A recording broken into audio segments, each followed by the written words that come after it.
1 தீமோத்தேயு 5ஆம் அதிகாரம். முதிர் வயதுள்ளவனை கடிந்து கொள்ளாமல் அவனை தகப்பனைப் போலவும் பாலிய புருஷரை சகோதரரைப் போலவும் முதிர் வயதுள்ள ஸ்திரீகளை தாய்களைப் போலவும் பாலிய ஸ்திரீகளை எல்லா கற்புடன் சகோதரிகளைப் போலவும் பாவித்து புத்தி சொல்லு. உத்தம விதவைகளாகிய விதவைகளை கனம் பண்ணு. விதவையானவளுக்கு பிள்ளைகளாவது பேரன் பேத்திகளாவது இருந்தால் இவர்கள் முதலாவது தங்கள் சொந்த குடும்பத்தை தேவ பக்தியாய் விசாரித்து பெற்றார் செய்த நன்மைகளுக்கு பதில் நன்மைகளை செய்ய கற்றுக்கொள்ள கடவர்கள். அது நன்மையும் தேவனுக்கு முன்பாக பிரியமுமாயிருக்கிறது.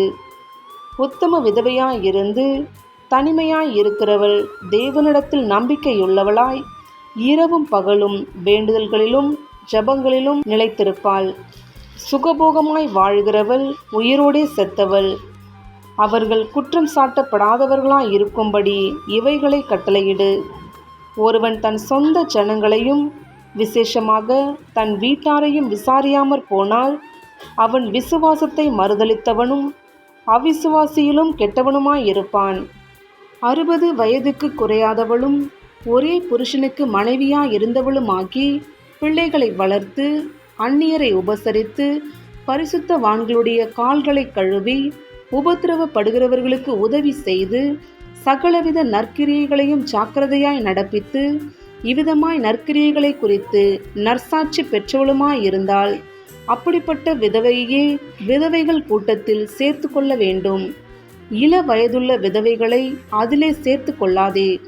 ஏனெனில் அவர்கள் கிறிஸ்துவுக்கு விரோதமாய் காம விகாரம் கொள்ளும்போது விவாகம் பண்ண மனதாகி முதலில் கொண்டிருந்த விசுவாசத்தை விடுவதினாலே ஆக்கினைக்குட்படுவார்கள். அதுவுமல்லாமல் அவர்கள் சோம்பல் உள்ளவர்களாய் வீடு வீடாய் திரிய பழகுவார்கள். சோம்பல் உள்ளவர்களாய் மாத்திரமல்ல, அலுப்புகிறவர்களாயும் வீணழுவற்காரிகளாயும் தகாத காரியங்களை பேசுகிறவர்களாயும் இருப்பார்கள். ஆகையால் இள வயதுள்ள விதவைகள் விவாகம் பண்ணவும் பிள்ளைகளை பெறவும் வீட்டை நடத்தவும் விரோதியானவன் நிந்திக்கிறதற்கு இடம் உண்டாக்காமல் இருக்கவும் வேண்டும் என்றிருக்கிறேன். ஏனெனில் இதற்கு முன்னே சிலர் சாத்தானை பின்பற்றி விலகி போனார்கள். விசுவாசியாகிய ஒருவனிடத்திலாவது ஒருத்தியினிடத்திலாவது விதவைகள் இருந்தால் அவர்கள் இவர்களுக்கு உதவி செய்ய கடவர்கள். சபையானது உத்தம விதவைகளானவர்களுக்கு உதவி செய்ய வேண்டியதாகையால் அந்த பாரத்தை அதன்மேல் வைக்கக்கூடாது.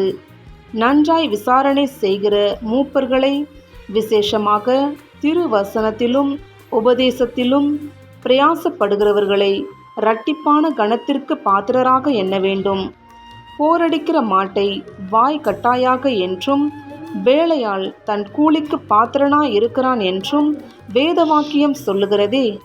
மூப்பனானவனுக்கு விரோதமாக ஒருவன் செய்யும் பிராதை 2-3 சாட்சிகள் இல்லாமல் நீ ஏற்றுக்கொள்ளக்கூடாது. மற்றவர்களுக்கு பயமுண்டாகும்படி பாவம் செய்தவர்களை எல்லாருக்கும் முன்பாக கடிந்து கொள். நீ பட்சபாதத்தோடே ஒன்றும் செய்யாமலும் விசாரிக்கும் முன் நிர்ணயம் பண்ணாமலும் இவைகளை காத்து நடக்கும்படி தேவனுக்கும் கர்த்தராகிய இயேசு கிறிஸ்துவுக்கும் தெரிந்து கொள்ளப்பட்ட தூதருக்கும் முன்பாக உறுதியாய் கட்டளையிடுகிறேன். ஒருவன் மேலும் சீக்கிரமாய் கைகளை வையாதே. மற்றவர்கள் செய்யும் பாவங்களுக்கும் உடன்படாதே. உன்னை சுத்தவனாக காத்துக்கொள்.